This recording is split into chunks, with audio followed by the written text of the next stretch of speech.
And the great thing about Australia is we're big enough to be useful. We're not so big as to be intimidating or difficult. And I think that if India is to be, as I like to think, not just a member of the Quad, but perhaps a leading member of the Quad, I think Australia can help that to happen. The 21st century is an Indian century. Certainly, I think that's a lot better than it being a Chinese century. I have not the slightest recollection of any senior person in the Indian government saying, "Oh, you've got to look after Mr. Adani," or anything like that. No, I mean, that they knew that I wanted this mine to go ahead because I couldn't see any substantial environmental reason for it not to. But no, there's been no favouritism that I am aware of by the government for the Adani route.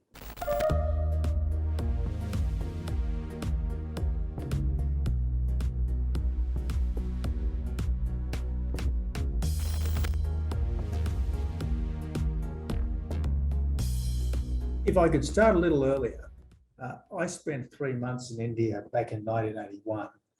I'd finished up at Sydney University. I was heading off to Oxford to study there. And rather than sit on the beach for a few months in Sydney or get a Eurail pass and roam around Europe, I thought, well, why not? Why not spend 3 months in India? It would be discourteous to fly over 1 billion people without coming and paying one's respects. So I spent a few weeks going from Bombay through Rajasthan to Delhi up to Kashmir. Then I went back to Bihar province, and I spent about 2 months with the Australian Jesuit mission there, including 3 or 4 weeks as a teacher's aide in various schools. And I really did conceive a very strong affection for India, which is obviously quite an exotic country for an Australian, but it was also a country where I felt quite comfortable. And whether it's the fact that there's some shared history, the fact that there's some shared cultural things like sport and to a considerable extent the English language, whether it's the fact that I was conscious even then that India is an absolutely riotous democracy with an extraordinarily free press. I mean, this was an impressive place. India could have gone a very different way in 1947, but it chose to be a very strong democracy with a robustly independent judiciary and a very, very free and diverse press. So all that hit me way back then. And I'd followed Indian political developments probably more closely than the average Australian. And so when I became PM back in September 2013, I was determined to revitalise a relationship which had been taken for granted probably on both sides for too long. And the last Indian Prime Minister to visit Australia had been Rajiv Gandhi back in 1987. So there was a 27-year gap between the Gandhi visit and the Modi visit. And I think in that time, John Howard, so I know he came once, but I think it might only have been once. Julia Gillard came once. So given the fact that India is such a substantial country, it was, in my judgment, urgent that the relationship be revitalised. Even then, I was conscious of the fact that China was an emerging challenger to the United States. And I figured that there was a lot to be said for having another democratic superpower that was active in the world as opposed to biding its time quietly in the subcontinent. Now, I can remember meeting Manmohan Singh at the East Asia Summit in late 2013. A very impressive man, but obviously at the end of his political career by that stage. And then when Modi came, I thought this is the chance to really make things happen. And I can remember being told that Modi had won the election. I was at a Liberal Party function in southeastern Melbourne at the Cranbourne racetrack. There's about 600 or 700 people there. It was a fairly noisy, riotous function. So I took the phone into a lift well to find a bit of quiet space so I could speak to the new Indian Prime Minister. I suspect I would have been one of the very first, if not the first, overseas leaders to talk to him. And then when I came in September, I think I was the first significant overseas leader to visit. One of the key things, I suppose, was that I was aware that an irritant in the relationship at that time were these Indian cultural artifacts that we'd bought, our National Gallery had bought from some dodgy dealer, and the Indian government was anxious to get them back. And I thought, well, what better way to kick off the relationship than by giving them back? So we did. I think Prime Minister Modi was pleased and maybe even a little impressed. He was quite sympathetic to the idea of the Quad, which had spluttered into life in 2007 in Abe's first incarnation as Japanese Prime Minister. But for various reasons, it had fallen away. I was very keen to see it revived. At that stage, I think Narendra was interested and sympathetic, but perhaps not all that committal. But by that stage, of course, Abe had come back, and Abe made a huge effort with Narendra Modi. And all credit to Abe for doing that, and all credit to Modi ji for responding so generously. And of course, the third man in all of this was Xi Jinping, who obviously, the more belligerent he got, particularly his belligerence on the northern border, helped to give India a stronger reason to move away from that strategic detachment, that historical non-alignment, and tilt, if you like, to the democracies. But without Abe to initiate the thing in his second incarnation as Prime Minister, and without Modi to respond bravely, generously, and with great, I think, independence of mind, I think it might have been hard to get the Indian system to move the way it did. So the other thing that I was very keen to do was get a trade deal with India. Now, in my first 12 months, we managed to finalise deals with China, Japan, and Korea, but they were already very well developed economic relationships for Australia.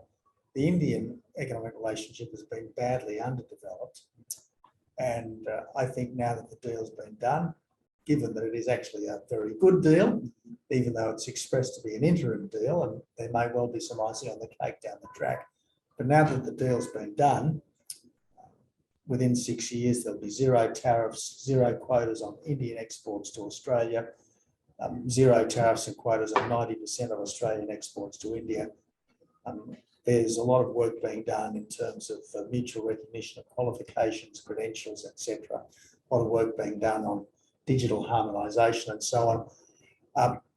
For all the difficulties of doing business anywhere these days, given all the rules, it will never have been easier to do business as an Australian in India and as an Indian in Australia as it is now. So I just hope both sides take advantage of it. And I think Narendra appreciated that a deal with Australia would be a sign of trust and solidarity. I mean, there's a lot of strategy in trade deals. And again, just as when Obama first talked about the Trans-Pacific Partnership, the American tilt to the Indo-Pacific, the Trans-Pacific Partnership was the, as it were, economic arm of that. Now, the tragedy is that US politics intervened and scuttled America's participation in that.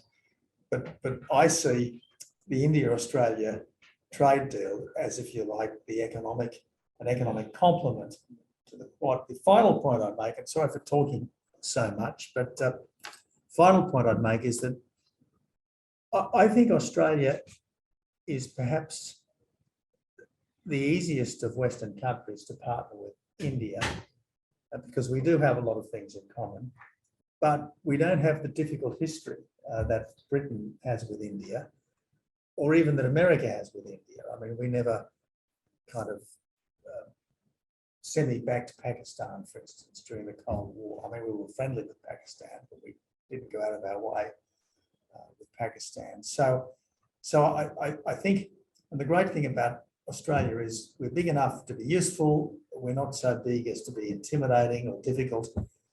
And I think that if India is to be, as I like to think, not just a member of the Quad, but perhaps a leading member of the Quad, I think Australia can help that to happen, because we can say to the Americans, look, this Quad's not all about you. It's about 4 countries, and interestingly, India is actually the biggest of them. And so, I mean, part of my long-term, I guess, championing of India is this thought that I want the 21st century, just as the 19th century was a British century and the 20th century was an American century, I would very much like to see the 21st century as an Indian century. Certainly, I think that's a lot better than it being a Chinese century. And I think if there is to be a leader of the free world in decades to come, it's at least as likely to be the Indian Prime Minister as the American President. So to get back to the original question, the relationship between Australia and India has never been better. There's still a long way to go, particularly on the economic stuff, but I really think the sky's the limit, particularly given that there's 100,000 Indian students in Australia at any one time, and there's now pretty close to 1 million Australians of Indian background living, who are obviously going to help to sort of turbocharge the people-to-people relationship.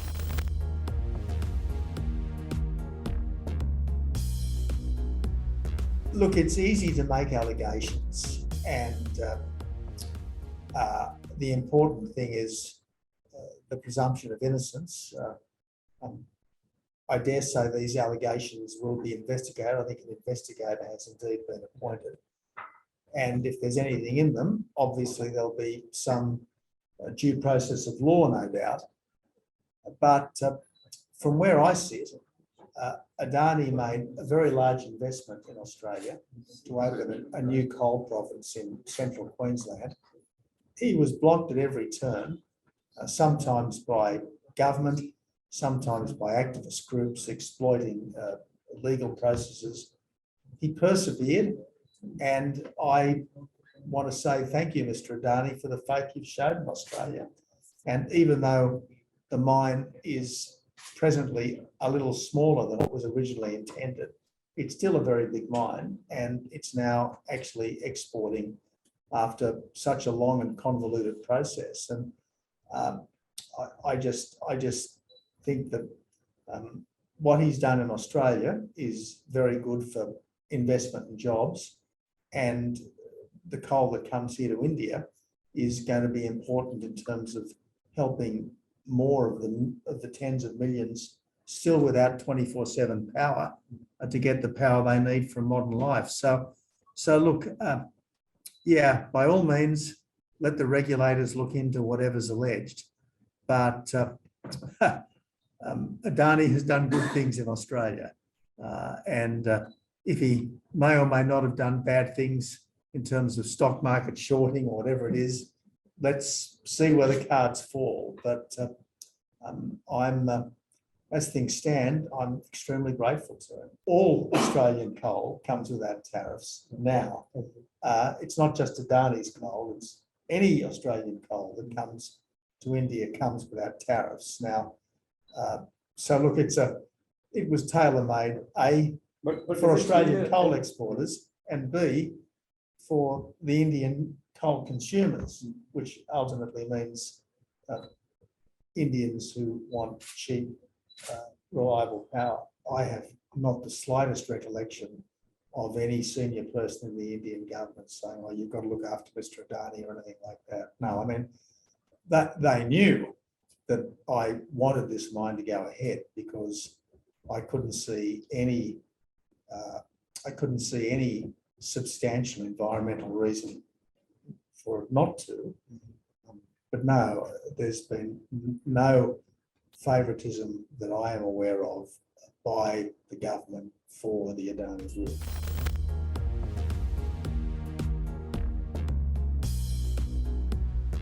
When you are a dictatorship determined that everything must be subject to the party, you don't care if you do yourself some significant damage. What's much worse than impoverishing or at least harming the people of Hong Kong is the fact that while Hong Kong was there as a semi-free city, it was a testimony to other Chinese people that it didn't have to be like it was in the rest of China, where, yes, there's much more prosperity now than there was a generation ago, but there's no freedom. And this is why Taiwan is such a problem for Beijing, because Taiwan is living, breathing proof that there's no totalitarian gene in the Chinese DNA. The Taiwanese are both rich and free. In fact, they're a lot richer, as well as being vastly more free than the Chinese. Taiwan is a vastly more important economic player than Ukraine. And regardless of what the American response might be to any Chinese attack on Taiwan, there will almost certainly be the heaviest of sanctions applied to China, and that will be obviously massively disruptive.